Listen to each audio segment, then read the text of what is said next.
नक्कीच सुरत चव्हाण, मला असं वाटतं का हाकेंना समजलं असेल पूर्वनी यादीमध्ये येत असतात त्याच्यामुळे बजेट एनसीपीचा किंवा सुरत चव्हाणांचा राष्ट्रवादीच्या नेत्यांचा आक्षेप हाच आहे की तुमची पातळी खालावलेली आहे, म्हणजे तुम्ही जी भाषा वापरता ती भाषा जी आहे त्याच्यावर आक्षेप आहे एनसीपीच्या नेत्यांचा. अहो निखिलाजी, झाकण झुल्या कोण म्हणतंय मला? YZ हा शब्द प्रयोग पहिल्यांदा कुणी केला? मी फक्त काय मागत होतो, खूप लिमिटेड. अहो अजितदादा तर माहितीमध्ये उपमुख्यमंत्री राष्ट्रवादीच्या एकाधारी प्रवक्त्याने सुरुवात सगळं काढा. शब्दप्रयोग सुरुवात केली असेल. चव्हाण साहेब तुमच्याकडनं पहिला सुरू अजितदादांच्या नावाचा उल्लेख बेचूळ म्हणून उल्लेख केल्याच्या नंतर आमच्याकडनं प्रतिक्रिया आलेत. जी हाके गोचिडापासून सुरुवात झाली, सुरुवातच गोचिडापासून केली. बेचूळ शब्दासारखा उल्लेख केला होता.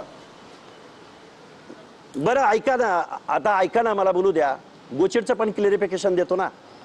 हे बघा, तुम्ही मला सांगा, तुम्ही या महाराष्ट्रातल्या 12-13 करोड जनतेच्या शेतकऱ्याच्या प्रश्नासाठी ज्यावेळी भैया देशमुख नावाचा माणूस ज्यावेळी उपोषण करत होता, त्यावेळी तुम्ही सत्तेत असताना, तुम्ही संविधानिक पदावर असताना तुम्ही काय काय बोलला हे महाराष्ट्राला माहित नाही का? त्यामुळे त्या खोलात मला जायचं नाही. माझं म्हणणं एवढंच आहे की सारथीला 1900 करोड रुपये निधी मिळतो. शेअर मार्केटच्या इमारतीप्रमाणे पुण्यात प्राईम लोकेशनला इमारत होती, पण महाज्योतीला पण नाही आमची आहे ना, आमची आहे ना, आमचे आहे, पण तो डिबेट करायचा. एक गैरसमज पसरवण्याचं काम करू नका, गैरसमज पसरवण्याचं काम करू नका. अजिबात तुम्हाला राजकीय फायद्यासाठी समाजामध्ये गैरसमज पसरवण्याचं काम करू नका. दोन समाजात भांडण लावून आपला राजकीय पुळी भाजवण्याचं काम करू नका. तुम्हाला बजेट पाहिजे, बजेट आम्ही सांगू. तुम्हाला कुठल्या समाजाला किती पैसे दिले त्याची माहिती पाहिजे, आम्ही माहिती देऊ.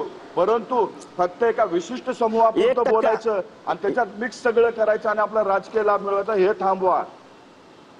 तुम्हाला पाहिजे असतील तर कुठल्या समाजाला किती बजेटची तरतूद केली याची सगळी माहिती देतो. मला हाके आता मॅडम बोलू का?